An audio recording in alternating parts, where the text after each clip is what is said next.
Bueno, digamos que el 11 de septiembre, con el ataque a las Torres Gemelas, el mundo quedó realmente como impresionado, ¿no? Por tanta barbarie, tanta, no sé, sin sentido, ¿no? Entonces digamos que un amigo y yo decidimos hacer una instalación en la que, bueno, montábamos un avión, creábamos un avión y en ese avión montábamos a los que realmente considerábamos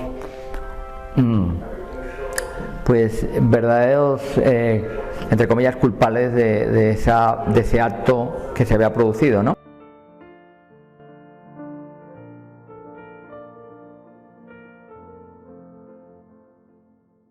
Entonces pusimos a Bin Laden, a George Bush de pilotos, a José María Aznar, presidente de España, a Blair, el presidente de Gran Bretaña en ese momento, a los que consideramos realmente los artífices de un conflicto que había supuesto la muerte de un montón de gente inocente, ¿no? Entonces los montamos en ese avión y bueno, y no sé, hacíamos una recreación de ese accidente, ¿no? Cuando años después ese avión quedó ahí colgando en mi estudio, y cuando años después mi papá, que formaba parte de esa generación de hombres de una pieza, que en determinado momento pues no mostraban sentimientos, eran proveedores, como que, bueno, pues como que no muy un rol que digamos que ya no existe. Pues claro, cuando llega mi papá y de repente ve el avión y le veo lagrimear, pues le digo, papá, ¿qué te pasa? ¿No? Para mí resultaba extraño, ¿no? Entonces me contó que él, claro, él había vivido la posguerra española, ¿no? Y digamos que sus juguetes habían sido cosas que él mismo se había construido, y él se había construido un avión que le recordaba mucho a este. Claro, eso cambió totalmente mi percepción del avión, ¿no? Y el sentido. Claro, cuando años después mi papá pues se va y se reúne con el creador, decidí cambiarle totalmente el sentido a la obra, ¿no? Entonces fundé una aerolínea, Happy Flower Airlines, y bueno, le quité todo ese sentimiento negativo y lo convertí en una aerolínea que conecta este mundo con el otro, ¿no? Con los cielos, ¿no? Coloqué a mi papá en primera clase y bueno, y ahora es un avión que nunca cae, siempre es un transbordador hacia otro estadio más elevado del ser humano, ¿no?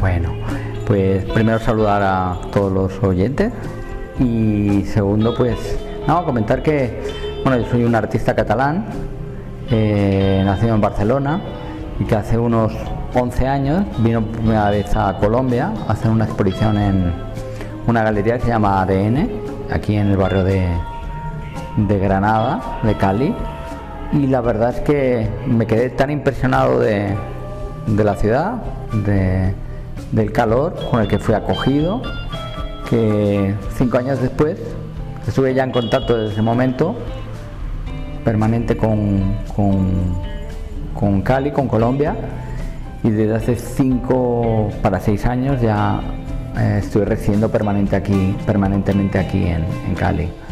Tengo localizado mi estudio en el barrio de San Antonio, que es un barrio espectacular, de los que tiene yo creo el resabio histórico más bonito de Latinoamérica, ¿no? O de los más bonitos, junto con la Candelaria, Bogotá y demás.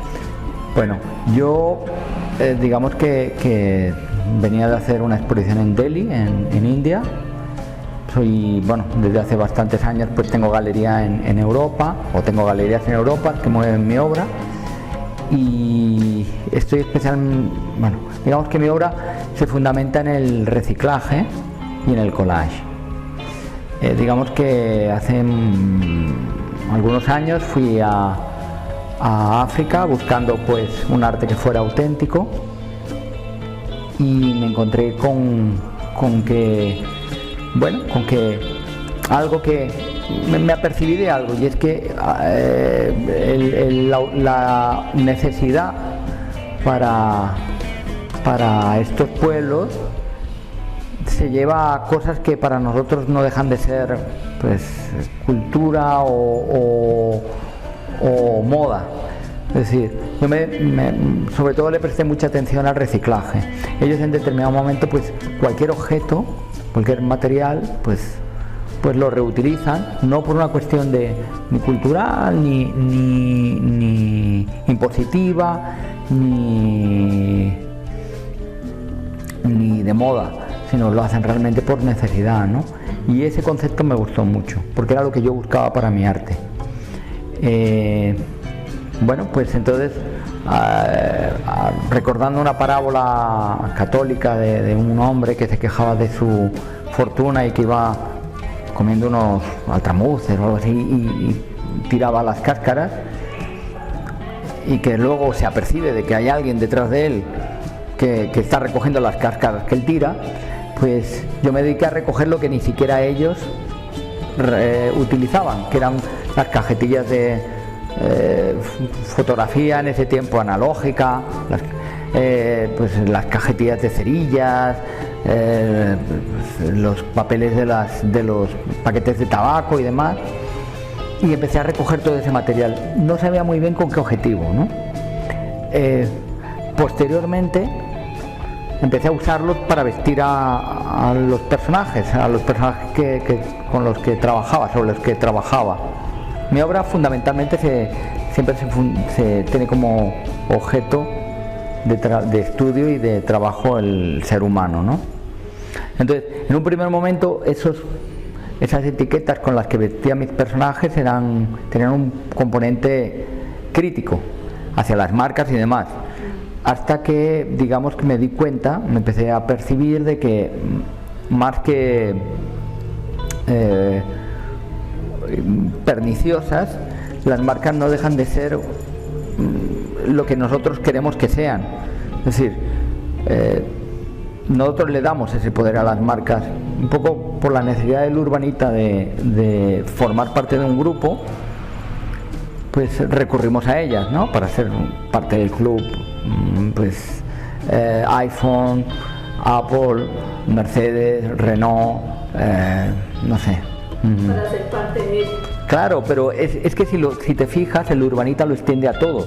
Soy catalán, soy de Barcelona, soy español, soy europeo, soy colombiano, soy caleño, soy del barrio de San Antonio. Quiere decir, nosotros de alguna manera necesitamos formar parte de un club que nos acepte como socios, ¿no? Lo contrario de lo que decía Groucho Marx, ¿no? Que no quería formar parte de un club que lo aceptara como socio.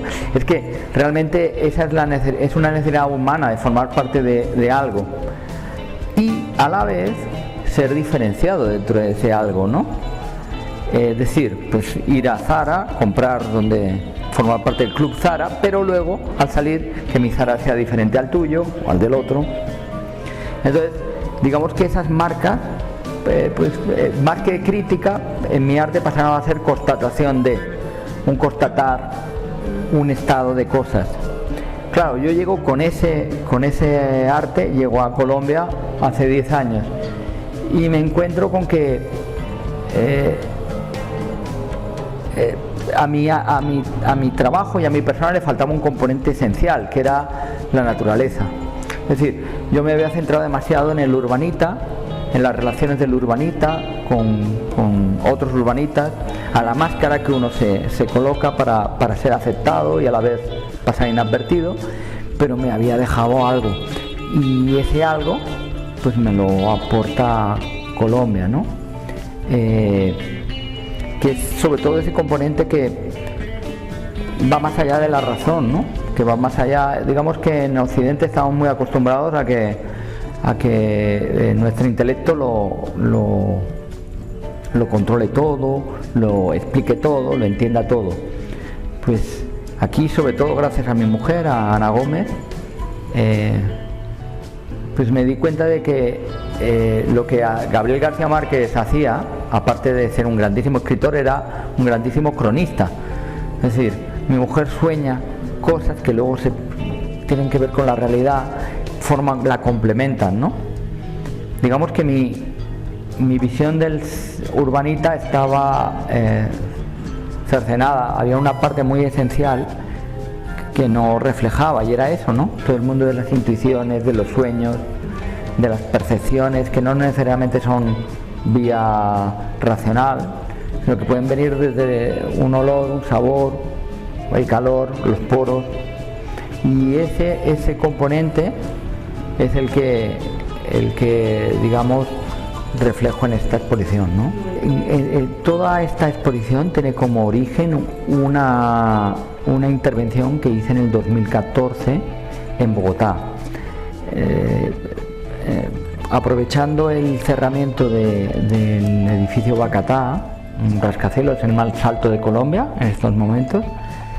Pues como yo a la organización les planteé devolverle a la ciudad lo que la ciudad estaba dando, ¿no? Y entonces todos esos 800 metros de cerramiento pues se usaron como intervención artística, ¿no? Y os puedo decir que, claro, en un entorno con una agresividad especial, la 19 con la quinta, con la 20, muy cerca de la Candelaria, donde en ese momento no había ni siquiera arbolitos, plantitas, era realmente un espacio muy duro. Bueno, pues la intervención fue en papel. Estuvo como 2 años y pico allí expuesta, y os digo, los primeros que protegieron ese mural fueron los propios residentes de esa zona, ¿no? Porque vieron que formaba parte que era algo que iba dirigido hacia ellos, ¿no? Más que un mural, se acabó convirtiendo en un espejo que reflejaba toda la vida que había alrededor del edificio, ¿no? Y bueno, parte de esas piezas que formaban parte de una exposición urbana, pues son las que están en esta exposición, ¿no? Montadas sobre el cerramiento en chapa.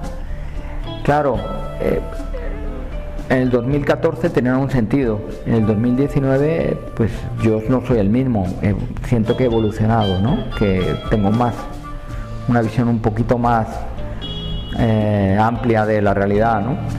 Y digamos que, bueno, pues ahora que han vuelto a mi poder las he vuelto a trabajar y les he aportado nuevas percepciones, ¿no? Que tengo en este momento. Y sí, realmente yo siento que a mí me han cambiado, pero que cambiaron también ese entorno urbano. Lo hicieron, le hicieron a la persona, al urbanita, muy acostumbrado a ir con prisa y sin tiempo, a que le dedicara un tiempo bueno, pues a un mensaje artístico que se les planteaba, y que yo siento que bueno, con mi mujer, que me ayuda a organizar esta exposición, he abierto el taller.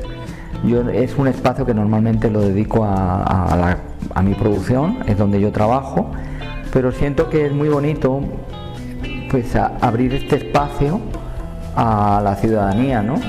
Y bueno, pues no de una manera, no hay un plan, pues simplemente cuando se ha llegado a tener un número suficiente de obras, se ha abierto este espacio al público de Cali. Y bueno, en principio, pues claro, como es mi espacio de trabajo, pues tiene un periodo limitado de apertura, será un mes, todo lo que es este mes de junio y quizá algunos días de julio, y luego ya pues yo volveré a mi orden natural de trabajo, ¿no? Invito a todos los ciudadanos del barrio de San Antonio, de Cali, de Colombia. Bueno, realmente es una exposición abierta a todo el mundo, a que vengan aquí, que vean el trabajo que hago, que siento que es un trabajo que sí, que yo lo realizo, pero mi percepción es que soy más bien una herramienta que transmite conceptos. Y bueno, pues eso, los invito a que vengan a mi espacio en San Antonio,